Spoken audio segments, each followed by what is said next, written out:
الفصل 256 من قانون الشغل اش ينص؟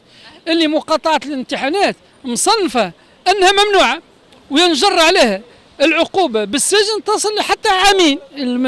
اللي باش ياخذوا القرارات هذه نقابيين واحد. هذا الشيء اللي اسف ناس تتحمل في المسؤولية النقابية وماهوش فاهمين العمل النقابي، ما يعرفوش القوانين، ما يعرفوش فصول قانون الشغل. هذا هو السؤال اللي يطرح نفسه. مدير الحياة المدرسية ما هيش بلاكة في الوزارة وبنوات نتاع ماكلة وكراهب ويصوص كراهب ويخدموا في أولاد. يلزموا الحياة المدرسية لازم تكون لا في سكولير، لازم تكون داخل المؤسسة التربوية. مرحبا بك. مرحبا بك. موضوع الساعة الامتحانات الدراسة في تونس اليوم. كما سمعنا قبل وتداول الخبر ودار ياسر انه مش باش تكون فما امتحانات، لكن البارح تم تغيير مسار كامل خلينا نقولوا وتبدلت القرارات ومشيت قرارات جديده. احكي لنا عليها اليوم شنو صار بالضبط وعلاش. باهي تذكروا ايامات الاسعد اليعقوبي قضيه حجب الاعداد. نعم. قلناهم وقتها قلنا لهم القضيه الشهيره وقلنا لهم راهو اجراء غلط، ومن بعد صارت بلبله واعترفوا وانعكاسات. نعم. نفس الشيء النقابات التعليم الثانوي والاساسي واحد اخذوا قرار بمقاطعه الامتحانات. نعم. لكن الاجراء هذا غير قانوني. ما نعطيك انا غير قانوني بالقانون. الفصل 256 من قانون الشغل اللي نحن حكينا فيه برشا علاش هما تراجعوا. نعم. الفصل 256 من قانون الشغل اش ينص؟ اللي مقاطعة الامتحانات مصنفة انها ممنوعة وينجر عليها العقوبة بالسجن تصل حتى عامين. اللي باش ياخذوا القرارات هذه نقابيين واحد. وحل النقابات اضافة لحجب الراتب. بالتالي اغلب الاساتذه الحق ثم شكون اللي رفض القرار تاع النقابه نتاعو وعمل امتحانات، لكن زاد نسبه كبيره ما عملوش الامتحانات. الهيئه الاداريه نتاع التعليم الثانوي الايامات تراجعوا على قرار مقاطعه الامتحانات، وبالتالي مباشره من الاسبوع القادم من نهار 9 فبراير تنطلق الامتحانات. لكن هنا كنا نحكيو على توقيت الامتحان. يعطيك الصح. نحكيو على توقيت الامتحانات مع عدد الايامات وعدد الفروض. خلينا نكون واضح، عدد الفروض. مثلا باش نعطيك مثال بسيط باش تفهموا به. تلميذ يقرا في 14 ماده ما عداش حتى امتحان، مثلا باش ناخذوا عينه باش يعدي 14 ماده بعد عطله نصف الثلاثي الثاني اللي هو انطلاقا من نهار الاثنين 9 جانفي. من نهار 9 جانفي ل 15 مارس اللي هي عطله الربيع اش يجوز 35 يوم. هم نعطيهم لك بالحساب معناها 7 اسابيع. خلينا نبسط 7 اسابيع هذو مش فاهم. اسبوع مغلق، اسبوع ما قبل المغلق، اسبوع الاصلاح، وكل اسبوع التحضير للامتحانات اللي قبل ما قبل المغلق. اش باش يبقى اسبوع برك اللي هو فيه 6 ايام. هذا اذا كان ما يغيبوش، ما بالك ثم غيابات نتاع وثم اضراب بالنهار. تو هما باش يعوضوا مقاطعه الامتحان واضرب مع 5 ايام. اسكو من المعقول تلميذ تغير ما عداش 12 ولا 14 فرض مش يعدي 12 فرض في 5 ايام؟ 3 فروض في النهار بمعدل وزوز فروض بالنهار. دونك ماش مشكل. نحن اولا لا ظلم التلميذ وما يجيش وتخلويض وتلاعب بمصلحه التلميذ ومصلحه العائله ومصلحه التعليم ككل في تونس. مصلحه التعليم ككل. باه خلينا نكونوا متفائلين. الحل موجود. صارت قبل الحكايه. توا ما على وزاره التربيه. خلينا نعطيك انا سكوب من خلالكم انتم. انا متوقع ومنتظر ونحث وزاره التربيه انها تعدل رزنامه اجراء الفروض. ايش معناها تعدل؟ عندنا اسبوع نتاع اصلاح الفروض كانت تذكرون بعد ما يعملوا هذاك زايد لازم يتم الغاه ونعملوا ديكالاج نوخروا الاسبوع المغلق ديريكت قبل العطله. اش يولي؟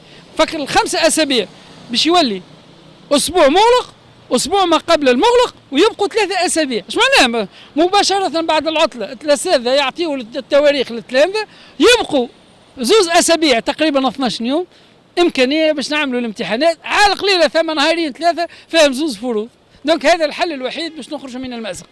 معناه هو حل معقول. مش حل معقول، باش يكون متعب للتلميذ. حل معقول وعملي ومتعب للتلميذ، لكن باش ما نفرعسوش الرزنامه خاطر ما بعدها راهو ثم بكالوريا ومناظرات وطنيه ثم باش ما تفزتش. خاطر اذا كان باش تبلبص تو باش يعطي تاثيراته على الاخرين. دونك يلزمنا نخرجوا باخف الاضرار من الثلاثي الثاني باش نفزوش الثلاثي الثالث وبالمقابل نشر معناها تحيه لكل الاساتذه اللي عملوا الامتحانات، فهمتني.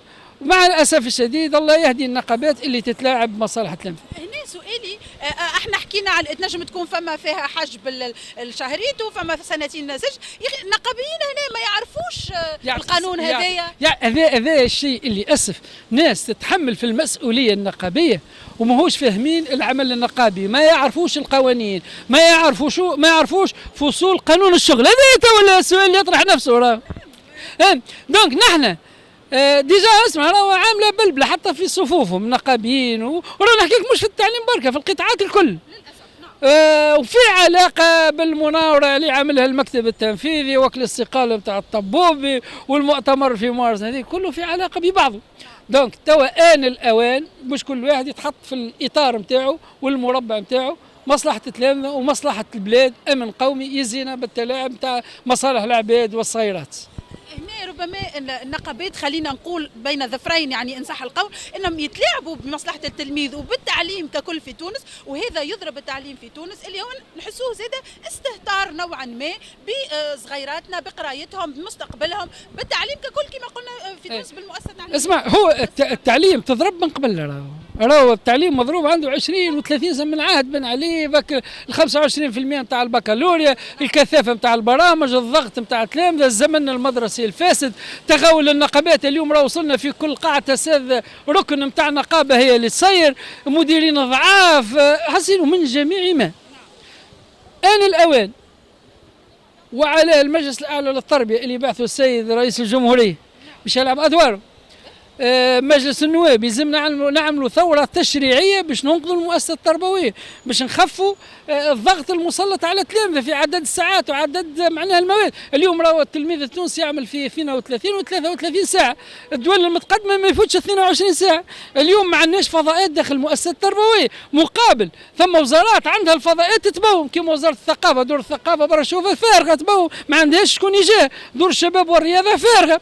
دونك اليوم يلزمنا نعملوا شراكة بين وزارة التربية ووزارة الشؤون الثقافية ووزارة الشباب والرياضة والبلديات، وثم مواد يلزمها تخرج إلى المؤسسات هذه باش ينقصوا عدد الساعات، باش نعملوا نظام الحصة الواحدة، باش التلميذ يقرأ من 8 من نص نهار بركة، باش البوليس بيدو ينجم يخدم. اليوم راهو البوليس يمشي للمؤسسة التربوية تقول له هاكم طيجين، يقول لك ما عندي ما نعمل لهم، كل ساعة هام دخلوا هام خرجوا هام صحتهم غايبين، ما ثماش قاعات مراجعة. أنت كي تعمل نظام الحصة الواحدة تفرض على رئيس المؤسسة اللي هو المدير، التلميذ يخرج 8 يروح مثلا نص نهار ولا ماضي ساعة على ذمتك، سواء يقرأ سواء نشاط ثقافي سواء قاعة مراجعة، البوليس متعدي يلقى واحد غادي يهز، دونك باش يتحل المشكلة. دونك هذا المشروع الكبير حكينا فيه في السابق، هاي النتائج بدأت تظهر توا. دونك على كل المسؤولين يتحملوا مسؤولياتهم، وهذا راهو الأمن القومي تاع البلاد.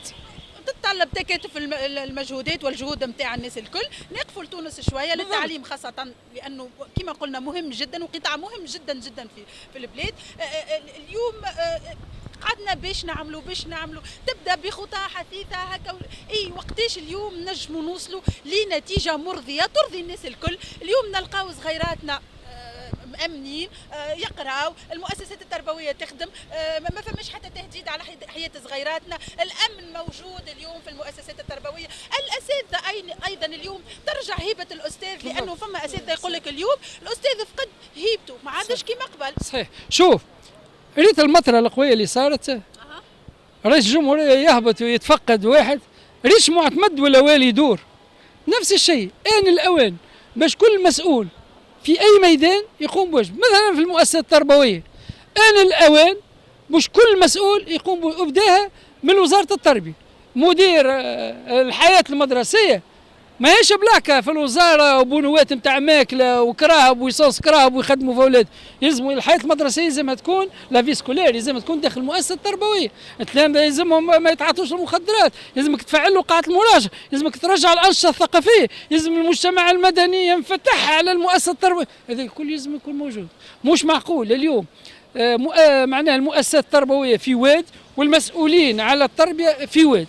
اليوم آن الأوان، أنا مش نقول كلام تجربة، ممكن أنا مربي متقاعد، والله نتمنى معناها بكل جوارحي يعملوا دي كاميرات داخل الأقسام، خلي كل واحد يتحمل مسؤوليته. دي كاميرا يلزم مراقبه المؤسسه التربويه. ديجا بدات ظهر لي وزاره التربيه عملوا بالبصمه الدخول والخروج شو اللي داخل المؤسسه التربويه، ما عندنا حتى مفر. راه ولينا معناها في وقت نتاع اهمال وملك البليك، وادخل وري وجهك وروح وحك راسك جيب شهاده طبيه 5000 فرنك وتلامذه طيشه في الشارع. اليوم عصابات نتاع مخدرات تصطاد في التلامذه، اليوم التلامذه في العوم، معناها ماساه. دونك آن الأوان باش كل واحد يتحمل المسؤولية، واللي ما ينجمش يقوم بالمسؤولية يخليه البلاصة لغيره.